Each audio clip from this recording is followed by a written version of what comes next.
اللہ کے حضور دعا کرو، التجا کرو اور اللہ سے مدد مانگو، وہ بلاؤں کے رخ کو موڑ دے گا، وہ مصیبتوں کے رخ کو پلٹ دے گا تمہاری جانب۔ لیکن جب تم یہ مزاج نہیں رکھو گے تو مصیبتوں پر مصیبتیں آتی رہیں گی۔ حضرت موسیٰ علیہ السلام کے پیٹ میں درد کا احساس ہوتا ہے تو کوہ طور پہ چلے گئے، کیسے جلیل القدر نبی تھے، اللہ سے ڈائریکٹ رابطے تھے، اور جا کے کہا مالک میرے پیٹ میں درد ہو رہا ہے۔ اللہ اکبر۔ گھر کے نجی معاملے بھی رب سے ڈسکس کرتے تھے، اور کوئی جو ہے وہ ایسی چیز ہوتی وہ بھی رب سے ہی عرض کرتے تھے۔ کہا میرے مالک میرے پیٹ میں درد کا احساس ہو رہا ہے، دوائی کی پوری لینی ہے، تو وہ بھی جا کے کوہ طور سے رب سے ہی لیتے تھے۔ تو اللہ تعالیٰ فرمایا فلان جنگل میں چلے جاؤ، وہاں اس شکل کے پتوں کی ایک بوٹی ہے، اس کو توڑو نچوڑو، اس کا پانی پیو، تمہیں شفا مل جائے۔ حضرت موسیٰ علیہ السلام گئے اور جا کے بوٹی کو توڑا نچوڑا، پانی پیا، شفا ہو گئی۔ کچھ عرصہ بیتا، دوبارہ اسی طرح کا درد جاگا۔ اب نسخہ تو ذہن میں تھا، کوہ طور پہ نہ گئے، اس جنگل میں چلے گئے اور جا کے بوٹی کو توڑا، اس کے پتے نچوڑے، پانی نکالا، پیا، لیکن درد اور زیادہ بڑھ جاتا۔ پھر دوبارہ آئے کوہ طور پہ، کہا مالک میں نے اسی درد پہ دوبارہ وہی بوٹی کا پانی پیا ہے، لیکن درد بڑھ گیا ہے۔ کہا موسیٰ اب جو آئے ہو کوہ طور پہ پہلے ہی آ جاتے۔ تو عرض کی مالک بوٹی بھی وہی اور درد بھی وہی۔ فرمایا سب کچھ وہی ہے، لیکن پہلے میرا حکم تھا، اب میرا حکم ساتھ شامل نہیں تھا۔ شفا بوٹے میں نہیں رکھی، شفا تو میرے حکم میں رکھی ہوئی۔ اس لیے ڈاکٹر کے پاس جاؤ، حکیم کے پاس جاؤ، لیکن شفا اللہ سے مانگو، کہ شفا ہمیں دینے والا وہ ہے۔ وہ ایک وسیلہ ہے، ایک ظاہری طریقہ ہے۔ تو حضور علیہ الصلوۃ والسلام، اللہ اکبر، کیا خوبصورت ارشاد فرما رہے، حسنوا اموالکم بالزکات، اپنے اموال کو زکات سے پاک کرو، وَدَاوُوا مَرْضَاكُمْ بِالصَّدْقَةِ، اور اپنے مریضوں کا علاج صدقے سے کرو۔ حضور علیہ السلام نے ارشاد فرمایا کہ بندہ کہتا ہے میرا مال، اس کے مال تین ہیں۔ ایک مال وہ جو اس نے کھایا اور ضائع کر دیا، دوسرا اس کا مال وہ ہے جو اس نے پہنا اور پرانا کر دیا، اور تیسرا اس کا مال وہ ہے جو اس نے آگے بھیج دیا۔ فرمایا باقی اس کے وارثوں کا ہے، اس کا نہیں ہے۔ اس لیے ہم راہ خدا میں خرچ کرنے کا مزاج بنائیں، اس سے مال گھٹتا نہیں ہے، اس سے مال بڑھتا ہے۔ بلکہ جب راہ خدا کے اندر ہم خرچ کرتے ہیں تو ہمارا جو دوسرا مال ہے وہ بھی پاک ہو جاتا ہے۔ اللہ کے محبوب کا ایک فرمان سنیے جس کو حضرت حسن بصری رضی اللہ تعالیٰ عنہ بیان کرتے ہیں، حسنوا اموالکم بالزکاۃ وداووا مرضاکم بالصدقہ واستقبلوا امواج البلاء بالدعاء والتضرع۔ فرمایا کہ اپنے مال کو، اپنے اموال کو زکوٰۃ سے پاک کرو، اور اپنے مریضوں کا علاج صدقے سے کرو، اور جب مصیبتیں اور بلائیں تمہارا رخ کریں تو پھر دعا سے اور اللہ کے حضور زاری سے اللہ کی مدد چاہو۔ آج ہم صدقے کا مزاج بہت کم کر چکے ہیں۔ اسی زمانے میں ایسا ہوتا تھا کہ جب کوئی بیمار ہوتا تھا تو سب سے پہلا کام لوگ یہ کرتے تھے کہ صدقہ دیا کرتے تھے، ڈاکٹر کے پاس پھر جایا کرتے تھے، حکیم کے پاس پھر جایا کرتے تھے، سب سے پہلے اس کی جان کا صدقہ دیا کرتے تھے۔ صدقہ قضا کو بدل دیتا ہے، تقدیر کو بدل دیتا ہے۔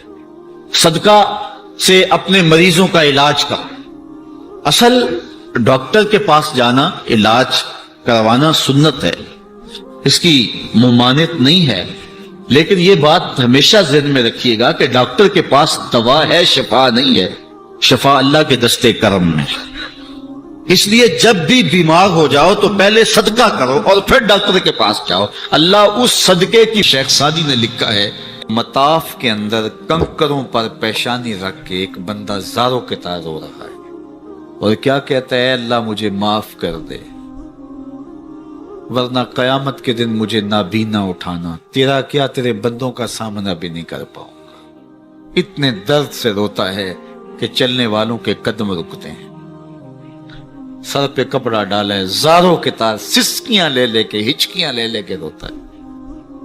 کوئی اس کے پاس کھڑا ہو گیا، اس کی کمر پہ ہاتھ پھیر کے کہتا ہے، حوصلہ رکھ، اللہ بڑا کریم ہے، اللہ معاف کر دے گا۔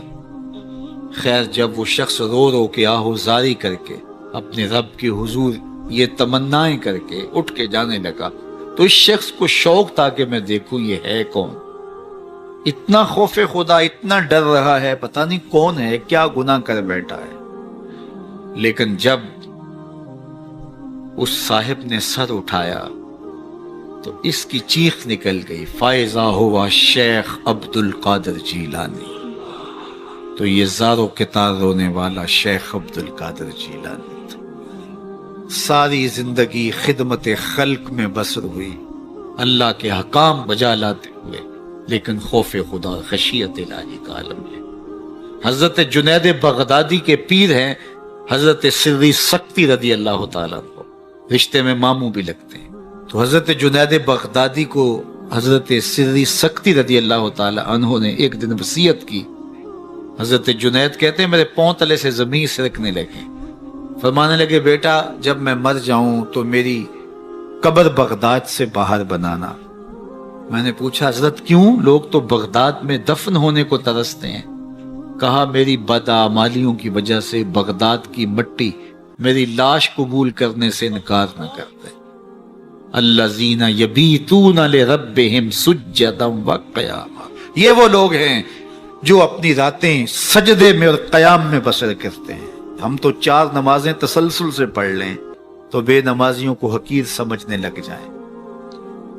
لیکن یہ کیا ہے، زندگی ذکر و فکر میں گزرتی ہے، سجدہ و قیام میں راتیں بسر ہوتی ہیں. لیکن عرض کیا کرتے ہیں، مالک ہم سے جہنم کا عذاب پھیر دے.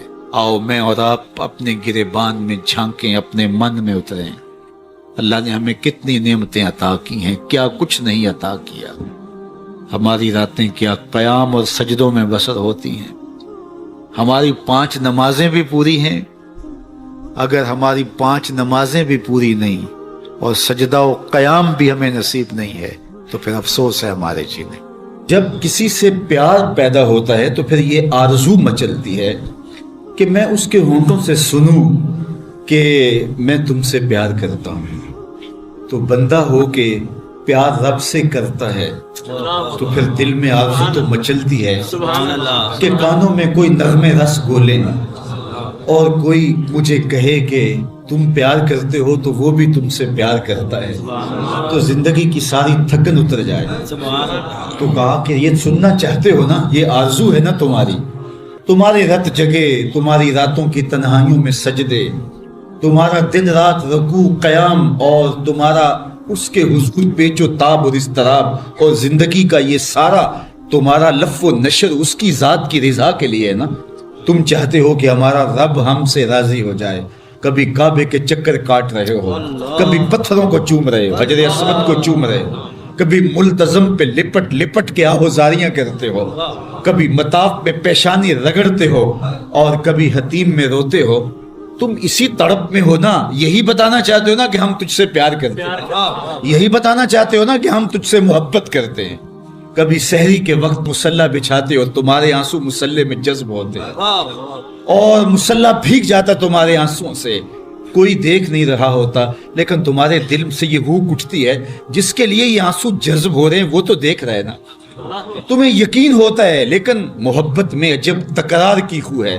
کہو نا کہ مجھے تم سے محبت ہے، تو پھر یہ خو جو طبع کے اندر ہے بندہ سننا چاہتا ہے، وہ بے تابیاں اسے تنگ کرنے لگ جاتی ہیں. اس کے اندر اداسیاں پیدا ہوتی ہیں کہ یار میں تو اس سے پیار کرتا ہوں، میں تو اس سے محبت کرتا ہوں، وہ بھی کرتا ہوگا، یہ تو یقیناً اس نے مجھے توفیق سجدہ نصیب تب کی ہے، لیکن میں بھی تو سننا چاہتا ہوں کہ وہ مجھ سے پیار کرتا ہے.